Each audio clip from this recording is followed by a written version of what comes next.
सुप्रभात बच्चों। कक्षा 10वीं, विषय हिंदी, उपविषय पद परिचय। और आज इस पाठ का हम व्याख्यान 1 पढ़ेंगे। तो हमारा उपविषय क्या है आज का? पद परिचय। तो पद परिचय को समझने से पहले शब्द और पद का भेद समझना बेटा आवश्यक होता है। शब्द किसको कहते हैं? तो देखिए, वर्णों के सार्थक मेल को शब्द कहते हैं और शब्द जो होते हैं वो भाषा की स्वतंत्र इकाई होते हैं और इनका अर्थ होता है। और पद क्या होते हैं? जब कोई शब्द व्याकरण के नियमों के अनुसार प्रयुक्त हो जाता है तो उसे पद कहते हैं। यानी शब्द क्या था? शब्द था कि वर्णों के सार्थक मेल को शब्द कहा जाता है। और पद किसको कहते हैं? कि जब कोई शब्द व्याकरण के नियमों के अनुसार प्रयुक्त हो जाता है तो उसे पद कहते हैं। उदाहरण के तौर पर देखते हैं कि राम, पत्र, पढ़ना आदि ये सभी क्या हैं? शब्द हैं। यहाँ पर राम भी शब्द है, पत्र शब्द है, पढ़ना ये तीनों ही क्या है? यहाँ पर शब्द है। आगे हमने एक वाक्य लिख दिया, राम पत्र पढ़ता है। राम ने पत्र पढ़ा। तो देखो बेटा, इन दोनों वाक्यों में अलग अलग ढंग से प्रयुक्त होकर राम पत्र पढ़ता है पद बन गए हैं। जब हमने इनको इकट्ठा लिखा तो ये क्या बन गए? कि राम पत्र पढ़ता है। ये क्या बन गए हैं? वाक्य के अंदर पद बन गए हैं। और वर्णों के सार्थक समूह को शब्द कहते हैं और जब ये शब्द किसी वाक्य में प्रयुक्त होते हैं तब वे क्या कहलाते हैं? पद कहलाते हैं। और पद परिचय, अब हम पढ़ेंगे पद परिचय की पद परिचय क्या होता है। देखो बेटा, जिस तरह से व्यक्ति का परिचय दिया जाता है उसी तरह से पदों का भी परिचय दिया जा सकता है। कि जिस तरह व्यक्ति का परिचय देते समय उसका नाम, गुण, कार्य, इन सब बातों का विवरण दिया जाता है, उसी तरह पद का नाम, गुण, उसके कार्य आदि के बारे में सूचना देना ही क्या कहलाता है? पद परिचय कहलाता है। यानी वाक्य में प्रयुक्त पद व्याकरण की दृष्टि से संज्ञा, सर्वनाम, विशेषण, क्रिया विशेषण, संबंध बोधक, समुच्चय बोधक, विस्मय आदि बोधक एवं निपात होते हैं। अतः इन पदों का व्याकरणिक परिचय देना ही क्या कहलाएगा? पद परिचय कहलाता है। पद परिचय संबंधी कुछ बातें हैं जो महत्वपूर्ण हैं, वे भी जान लेते हैं कि कौन कौन सी बातें हैं।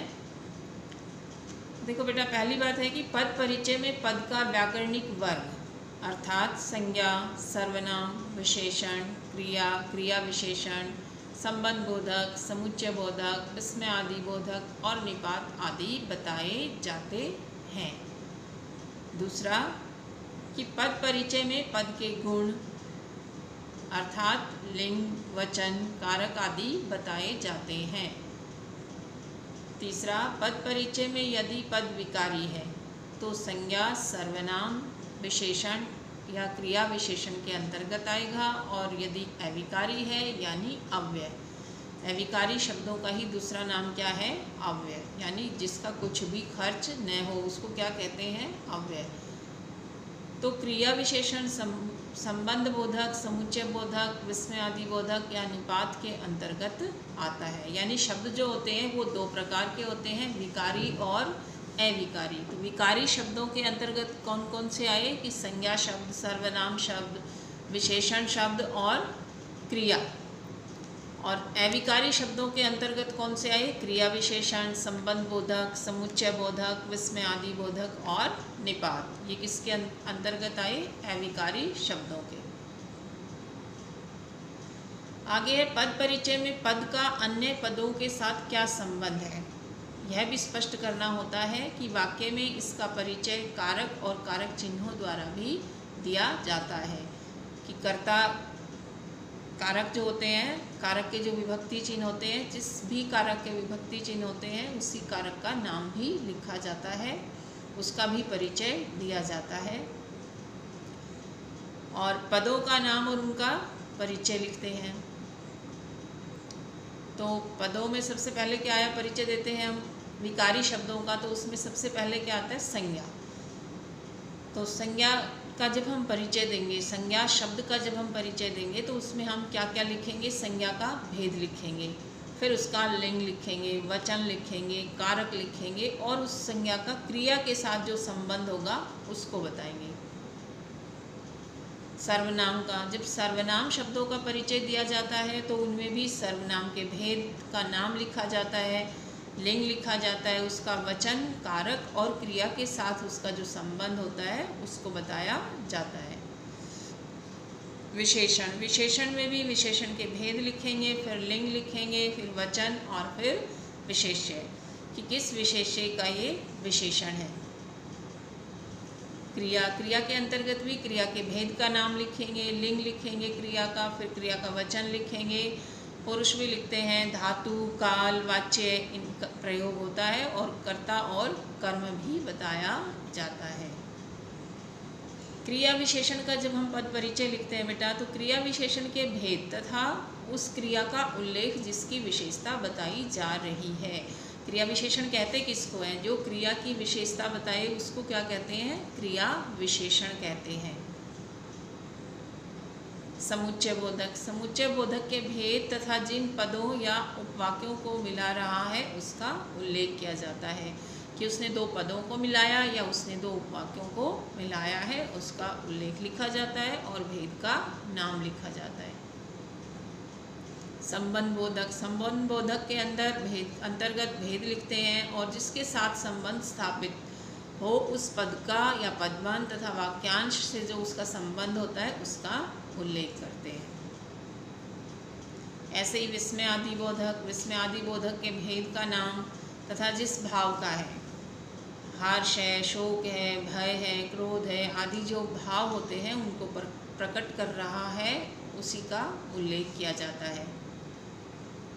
निपात, निपात में के अंतर्गत जो आते हैं ही, भी, तो, तक, भर आदि, बस केवल इन्हीं का उल्लेख करना होता है। अब हम जानते हैं शब्दों के प्रकार। हमने आपको बताया था कि शब्द कितने प्रकार के होते हैं? दो प्रकार के होते हैं। कौन कौन से होते हैं? विकारी और अविकारी। तो विकारी शब्द में कौन कौन से आते हैं बेटा? संज्ञा, सर्वनाम, विशेषण और क्रिया। ये कौन से शब्द कहलाएंगे? ये विकारी शब्द कहलाएंगे, यानी जिसमें विकार उत्पन्न हो। और विकार किसके कारण हो? लिंग के कारण, वचन के कारण, इनके कारण जब विकार उत्पन्न हो जाए काल के कारण, तो वो कौन से शब्द कहलाते हैं? विकारी शब्द कहलाते हैं। और अविकारी, अविकारी शब्द कौन कौन से हैं? क्रिया विशेषण है, संबंध बोधक है, समुच्चय बोधक है, विस्मय आदि बोधक है और निपात। अविकारी शब्दों का ही दूसरा नाम अव्यय होता है, यानी जिसमें लिंग, वचन, काल के कारण कोई परिवर्तन न आए उसको क्या कहते हैं? अविकारी शब्द कहते हैं, यानी अव्यय।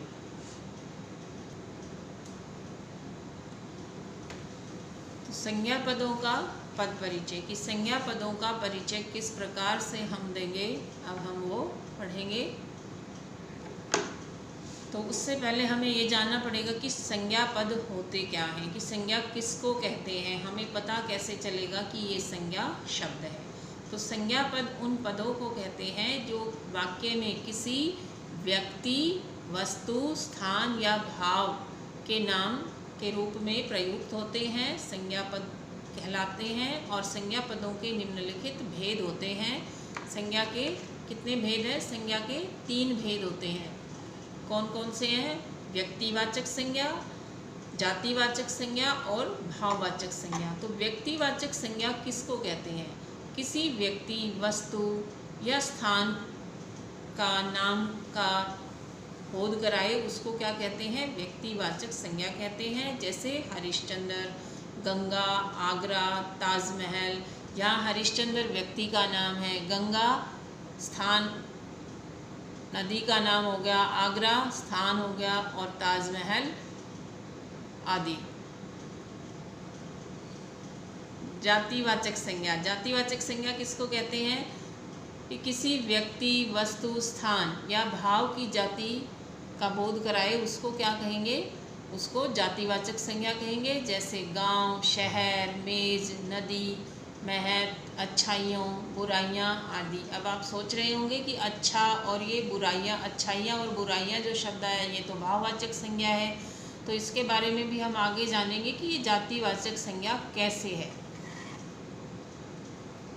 भाववाचक संज्ञा, भाववाचक संज्ञा किसको कहते हैं कि किसी व्यक्ति, वस्तु, स्थान के गुण, दोष, धर्म, अवस्था, भाव, स्वभाव आदि का जो नाम का बोध कराता है उसको क्या कहते हैं, भाववाचक संज्ञा कहते हैं। जैसे लंबाई, अच्छाई, बचपन, यौवन, मोटापा, छुटपन, सुंदरता आदि।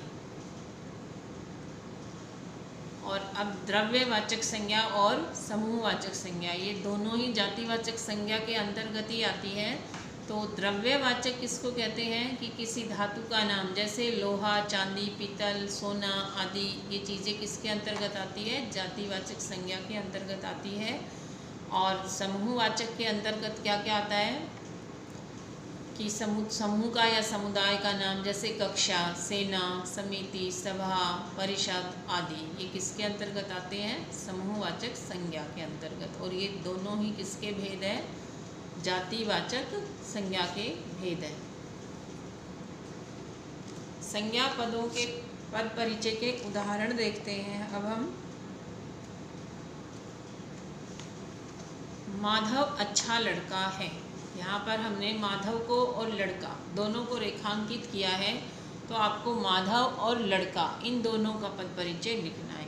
तो पद, अभी तो हमने संज्ञा ही पढ़ा है, तो हमें पता ही है कि इसमें माधव क्या है, संज्ञा है। लेकिन संज्ञा कौन सी है, माधव किसी का नाम है, इसलिए कौन सी संज्ञा हो गई, व्यक्तिवाचक संज्ञा।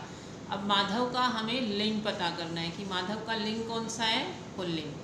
और माधव एक वचन है या द्विवचन है, तो बहुवचन है, तो माधव यहाँ पर एक वचन है और कर्ता कारक है, और है क्रिया का यहाँ पर ये कर्ता है। दूसरा शब्द हमने रेखांकित किया लड़का, तो लड़का जो पद है इसका परिचय क्या होगा, सबसे पहले तो हम इसकी व्याकरण की जो उच्च कोटि होती है सबसे पहले वही लिखी जाती है बेटा, जैसे जातिवाचक संज्ञा आ गई इसकी, फिर उसके बाद उसका लिंग और वचन लिखा जाता है। तो लिंग कौन सा हो गया, पुल्लिंग, और वचन कौन सा हो गया, एक वचन हो गया। और क्रिया के पूरक की भांति यहाँ पर है का प्रयोग किया गया है। अगला उदाहरण है राजेश गांव गया है, तो राजेश का पद परिचय, राजेश कौन सी संज्ञा हो गई, व्यक्तिवाचक संज्ञा, पुल्लिंग, एक वचन और कर्ता कारक है, और गया है क्रिया का क्या है, ये कर्ता है। अगला किसान परिश्रम करता है, यहाँ पर किसान शब्द रेखांकित है और परिश्रम, तो किसान का परिचय क्या होगा, जातिवाचक संज्ञा, एक वचन, पुल्लिंग, कर्ता कारक, और कर्ता है क्रिया का क्या है, ये कर्ता। आप जब पदों का परिचय देंगे तो आपको ये चीज़ ध्यान रखनी है कि आप सबसे पहले व्याकरण की जो उच्च कोटि है वो पहले लिखी जाएगी, उस उच्च कोटि के लिंग और वचन बाद में लिखे जाएंगे। परिश्रम, परिश्रम कौन सी संज्ञा हो गई, भाववाचक संज्ञा, और वचन कौन सा हो गया, एक वचन, और पुल्लिंग और कर्म के रूप में यहाँ पर है, तो यहाँ पर ये कर्म कारक भी है। मोहन खाना खाता है, तो यहाँ पर मोहन, मोहन क्या कौन सी संज्ञा हो गई, व्यक्तिवाचक संज्ञा, पुल्लिंग, एक वचन, कर्ता कारक, खाता है क्रिया का कर्ता। और खाना, खाना कौन सी संज्ञा है, जातिवाचक संज्ञा, पुल्लिंग, एक वचन, कर्म कारक, और खाता है क्रिया का कर्म है। आगे है वह समाचार पत्र पढ़ती है, तो समाचार पत्र रेखांकित किया है, और समाचार पत्र कौन सी संज्ञा है, जातिवाचक संज्ञा, और लिंग कौन सा है, पुल्लिंग, और वचन एक वचन है, और कर्म कारक है, पढ़ती है क्रिया का ये कर्ता है। तो संज्ञा पदों का परिचय देते समय ध्यान देने योग्य बातें, कि संज्ञा पदों का जब हम परिचय देते हैं तो हमें कुछ बातों का विशेष ध्यान रखना है, क्योंकि कई बार क्या होता है बेटा कि भाववाचक संज्ञा जो होती है ना, वो व्यक्तिवाचक संज्ञाओं में और जातिवाचक संज्ञा के रूप में भी प्रयोग होती है, कि कई बार ऐसा भी होता है। जैसे अरे यह भी जयचंद निकला, तो इस वाक्य में जयचंद शब्द क्या है, ये देशद्रोहियों की एक प्रजाति के लिए प्रयुक्त हुआ है, अतः यह व्यक्तिवाचक संज्ञा नहीं, बल्कि कौन सी संज्ञा बन गई? जातिवाचक संज्ञा। तो यहाँ पर जयचंद व्यक्तिवाचक संज्ञा न होकर कौन सी संज्ञा बन गई? व्यक्तिवाचक संज्ञा। और व्यक्तिवाचक संज्ञा क्यों बनी? क्योंकि ये जो शब्द है जयचंद, जो शब्द है वो देशद्रोहियों की एक प्रजाति के लिए प्रयुक्त हुआ है, यानी उसके जैसे लोग, उस जाति के लोग। तो इसलिए व्यक्तिवाचक संज्ञा न होकर के ये कौन सी संज्ञा बन गई है? जातिवाचक संज्ञा।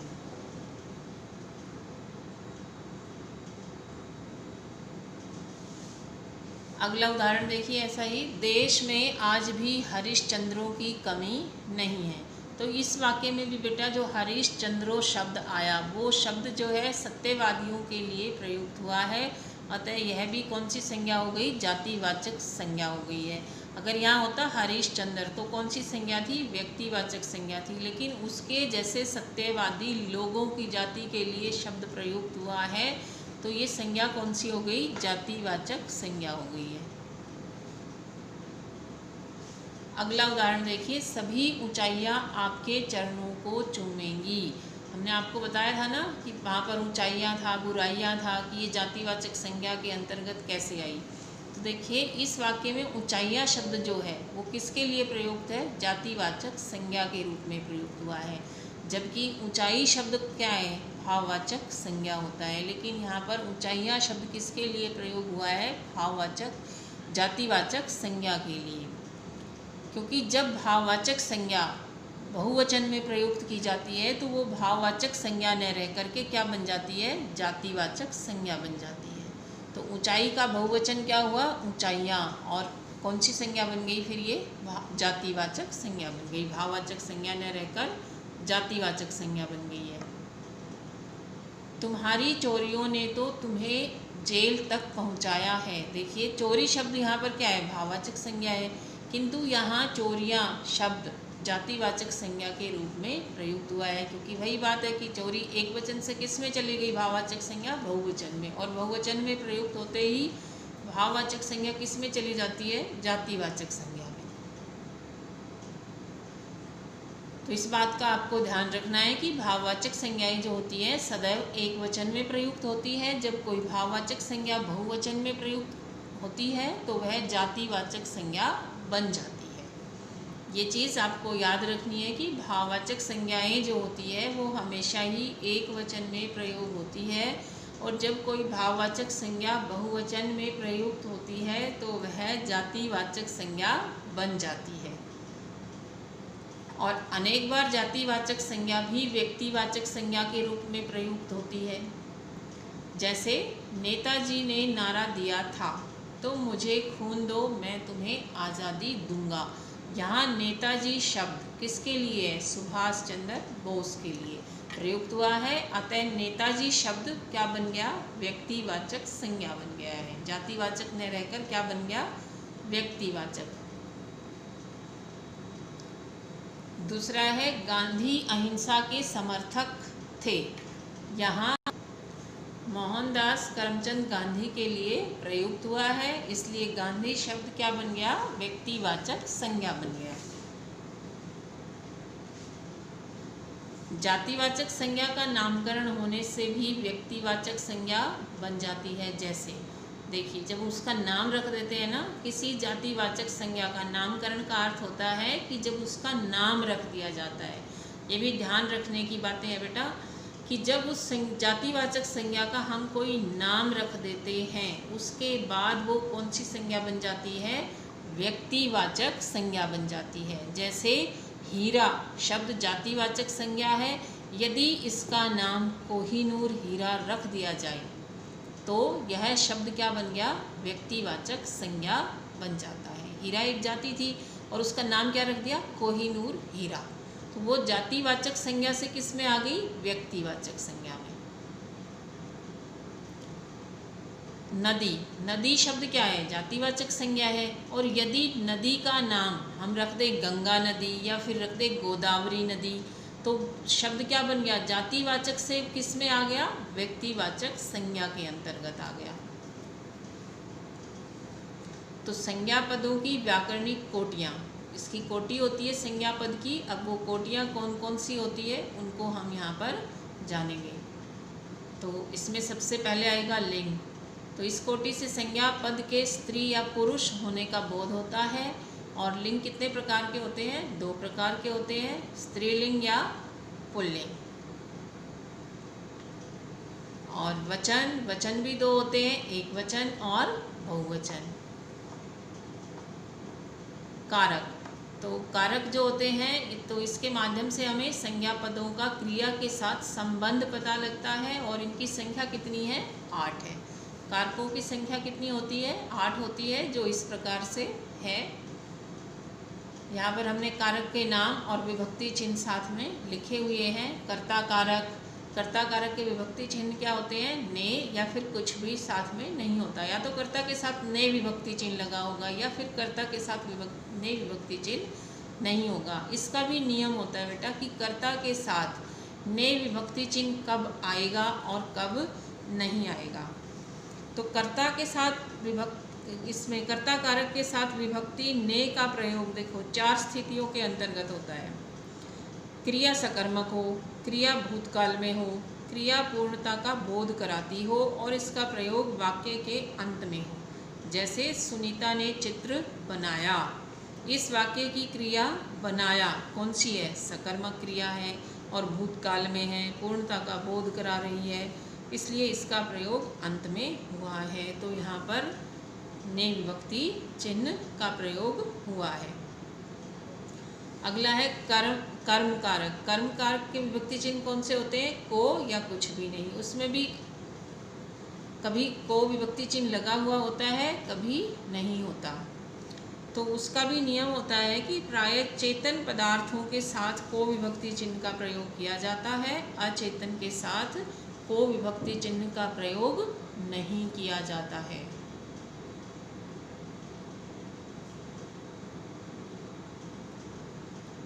अगला है करण कारक। करण कारक के विभक्ति चिन्ह क्या होते हैं? से, के द्वारा। संप्रदान कारक, संप्रदान कारक में को या के लिए विभक्ति चिन्ह का प्रयोग किया जाता है। और इसमें को का प्रयोग कब होता है? जब किसी को दान देने के योग में चतुर्थी विभक्ति का प्रयोग होता है। जैसे माँ ने भिखारी को भोजन दिया, उसके अंदर कौन सी विभक्ति चिन्ह का प्रयोग हुआ? को का। और किसके लिए दिया? भिखारी के लिए दिया। तो आप इस तरह से जब प्रश्न करके देखेंगे तो आपको पता चल ही जाएगा कि यहाँ पर संप्रदान कारक है। अपादान कारक। अपादान कारक का विभक्ति चिन्ह होता है से या अलग होने का भाव। संबंध कारक। संबंध कारक में का, के, की, रा, रे, री। अधिकरण कारक में होता है में, पर, भीतर, नीचे, ऊपर। संबोधन कारक में होता है हे, ओ, अरे।